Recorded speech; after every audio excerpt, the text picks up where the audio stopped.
Hi, I'm Dr. Rahman, and I want to talk about a circumstance that happens every so often. I may see a woman in the office and I say to her, "Did you know you had fibroids? I can actually feel them on palpation."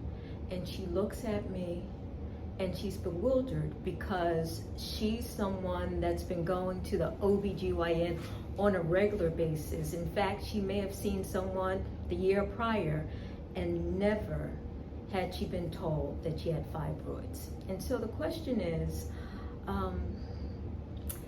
that a problem?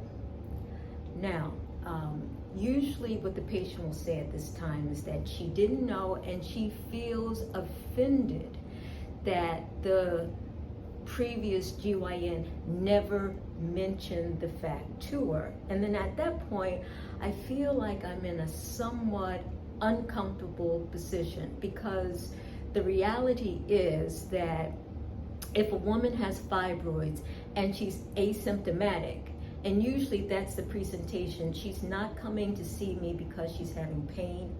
She's not coming to see me because there's abnormal bleeding. She doesn't have any issue. She has no complaints, and it's a discovery based on examination. A lot of times, I think what happens is because she's asymptomatic, it doesn't get mentioned. How do you feel about that? Do you think you should be told if something's present, even if it's not presenting a problem? Yes, I would want to be told, because on top of that, how can they guarantee that it's just fibroids? Like, how do you know that it's just fibroids? That's a good point. How do I know based on palpation that it's fibroids? Well, I know the consistency of fibroids. Usually when you palpate a uterus and there's... Can I interrupt and Sure. ask exactly what is a fibroid and what would make it different from anything else, like a fibroid or a cyst or something like that? Like when you're feeling inside, question. what do you, how do question. you know? You said you know the consistency, so what is it? That's a good question. So a fibroid is a solid tumor that arises from the wall of the uterus or the wall of the womb. The womb is normally situated mid-pelvis. And so when a OBGYN or nurse practitioner goes to do a bimanual exam and she's palpating in the middle, you expect to be able to feel the uterus. And the uterus, if there's no fibroids, will feel firm but smooth, like running your fingers over the back of your hand. If she has fibroids and these fibroids are starting to protrude out of the surface of the uterus will then feel bumpy and irregular, almost like running your fingers over your knuckles. So when you feel the uterus and it feels larger than what you would expect and it feels irregular, you assume that it's fibroids. Now, to confirm that, often what will happen is you'll get sent for an ultrasound. And the ultrasound serves a couple purposes. It looks at the rest of the anatomy, the uterus, the tubes, and the ovaries. It also will tell you if there are fibroids, how many fibroids, how large are the fibroids, and where are they located.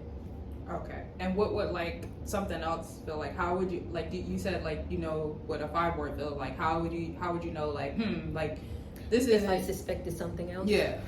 So if it's in the midline and it feels irregular but firm, Mm-hmm. I'm going to presume it's a fibroid. Okay. And I can confirm that by sending her for an ultrasound. Okay. Now, if I feel to the left or to the right of her abdomen, Mm-hmm. and I feel a mass, Mm-hmm. then I'm not as convinced that that's uterus. It might be something else. Maybe it's an ovarian mass. Now, an ovarian cyst will actually feel different. A cyst, if you can imagine a water balloon, Mm.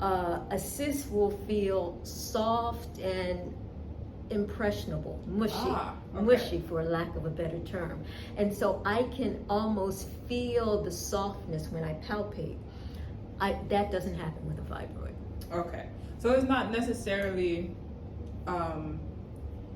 wrong of the doctor to like not say something because they can kind of tell what the fibroid is by palpitation. However, Right. we're talking about that they should tell the patient. Right. So let's jump back in. It's your right to know. Yeah. It's really your right to know. And I think in the world of OBGYN, because we don't have a lot to offer women for fibroids, meaning we don't know what triggers the growth of a fibroid. We don't know how to manage it until she becomes symptomatic. And once she becomes symptomatic, often what we're doing is treating the symptoms. You have fibroids, you're bleeding too much, let me give you something for the bleeding. Oh, you have fibroids and you have pain, let me see if I can do something to reduce the pain. So we treat the symptoms, but if you don't have symptoms, then we don't have anything to do. And so then we usually say, well, we're just gonna watch and wait until you become symptomatic. Okay. Over time, I've become more convinced that that's not the right way to go. It's better to be proactive. It's better to tell women their fibroids, they're small. These are the things you might consider doing. Changing your diet, avoiding ultra-processed foods, correcting your vitamin D level, drinking green tea. These are things that you might do which will help to potentially slow down or even reduce the size of fibroids before you become symptomatic. Okay. From a patient perspective, and as somebody who has struggled with their weight and their appetite and things like that, I find it, I guess, is it fat phobic or is it just like, what is the medical reasoning for focusing on diet, and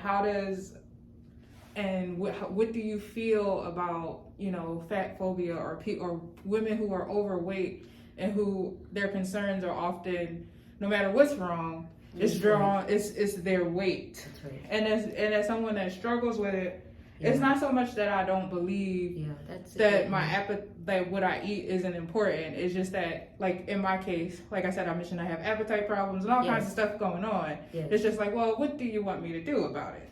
Yes. And what is the importance of diet and managing these conditions, and how does it help, and are there studies to actually back it? That's a good one, because what I'm understanding you say is that you don't necessarily disagree with the fact that losing weight might be a better option for you. It's how we make you feel and how we blame everything on your weight. Everything is your weight. And what we've seen is that in developed countries, the United States, the UK, you name it, chronic illnesses like high blood pressure, diabetes, heart disease, even cancer is directly related to obesity. There's a correlation seen there. And that's real. And we also know that our current food industry doesn't really help the situation by giving us over-processed foods that are packed with salt and sugar. And so you don't even have to be overeating, just eating. And you can get an excess of these calories and sugar and salt. But so I think I do have a question. Sure. Isn't there a difference between correlation and the cause, though? Like the cause? Yes. For our naysayers. So that's true. And so the question is, do we know for a fact that a person that's overweight, obese, will definitely get these problems? Because obesity leads to cancer. Okay. I don't know if there's that direct cause and effect, but there's a definite correlation, because if there was, we would see every obese patient would have cancer or diabetes or hypertension, and we don't really see that. Right. Okay, or every person that's not obese would never get these things, and that's definitely not the case. But we see that you increase the risk for. Okay. And there's a higher percentage of people who are obese, hypertensive. Things like renal failure is directly related to hypertension and diabetes, which is directly related to what we eat, Okay. which puts you at an increased risk if you're overweight and obese. But getting back to the other issue, which I think is equally important, is if you can't relate to the patient, and if you alienate that person and you're dismissive of that person, then you can never get to the point of helping that person to heal or helping that person to understand that there needs to be a change. But I don't necessarily believe that that's the only thing you need to do. Okay. I mean, we know that a lot of people stress eat, and food is always around us. You know, we eat when we're happy to celebrate. Yeah. We eat when we're sad to, you know, deal with our emotions. And so food is a go-to for a lot of us.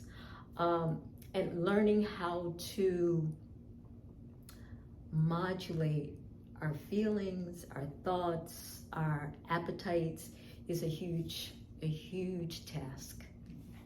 Okay.